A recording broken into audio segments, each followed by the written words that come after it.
In this video, I'm going to show you how you can go ahead and send blaze tips on StoryFire. For more tutorials, make sure you subscribe, and let's get right into it. So the first thing you want to do is go over and open up StoryFire itself. And once you've done that, go ahead and find your favourite creator that you have found on StoryFire. So there is a lot of big creators on StoryFire. There's like King Batch, there's Keemstar from YouTube, and Drama Alert.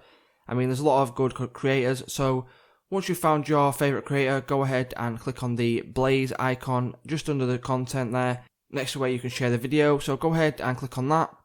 And once you've clicked on that, you've got a few options there. So you can give 10 blaze, 50 blaze, 100, 500 or 1000. So I did a video previously on how to earn blaze, so make sure you check that video out. But this is how you do it, guys. Go ahead and select your blaze. And as you can see, I have just gone ahead and tipped this content here.